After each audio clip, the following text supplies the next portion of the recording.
Lord అందరికీ వందనాలు తెలియజేస్తున్నాను. ఈరోజు దేవుడు ఇచ్చినటువంటి వాగ్దానము జకర్యా గ్రంథము 2వ అధ్యాయం 8వ వచనంలో వ్రాయబడినట్టుగా, నిన్ను ముట్టినవాడు నా కనుగుడ్డును ముట్టినవాడు అని సైన్యములకు అధిపతి యెహోవా సెలవిచ్చుచున్నాడు.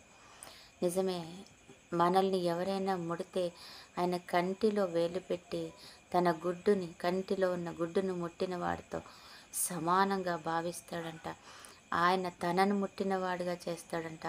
అందుకని ఆయన నీ మీద వేలు వేసిన వాడిని, నీ మీద చేయి వేసిన వాడిని, నేను ఎదిరించిన వాడిని, నీ పక్షముగా వ్యతిరేకించిన వాడిని ఆయన తను విడిచిపెట్టే దేవుడు కాదంట. కాబట్టి నువ్వు ఎవరి పక్షంగా యుద్ధం చేయాల్సిన అవసరం లేదు. నువ్వు ఎవరితోనూ పోరాడాల్సిన అవసరం లేదు.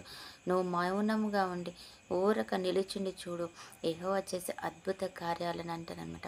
నువ్వు మామూలుగా నిలుచుండి చూడు, నేను నీ పక్షంగా వ్యాజ్యమాడుతాను, పోరాడతాను. ఆయన తనని ముట్టిన వాడుగా, తనని ఎదిరించిన వాడు, తన జోలికి వచ్చిన వాడిగా ఆయన భావించి నిన్ను రక్షిస్తాడంట. ఆయన ఒక్కసారి ఆ వ్యక్తి జోలికి వెళ్తే జీవితంలో ఎన్నడూ కూడా మరలా నీ జోలికి రాకుండా చేసే దేవుడు ఆయన. ఆయన జ్ఞానం అటువంటిది, ఆయన బలం అటువంటిది, ఆయనకున్నటువంటి శక్తియుక్తులు అలాంటివన్నీ. అందరూ కూడా తమ సొంత బలాన్ని చూసుకుని, తమ సొంత జ్ఞానాన్ని చూసుకొని వెనక్కి పారిపోయారు. కానీ దావీదు తన సొంత జ్ఞానం, తన బలాన్ని చూసుకోలేదు. నా దేవుడి బలం ద్వారా నేను గొల్యాతుని ఎదిరిస్తాను, ఆయన బలం పట్టుకొని వెళ్తాను, ఆయన జ్ఞానం పట్టుకొని వెళ్తాను, అప్పుడు నేను ఆయనని జయిస్తాను అని అనుకున్నాడు. నిజంగా జయించాడనమాట.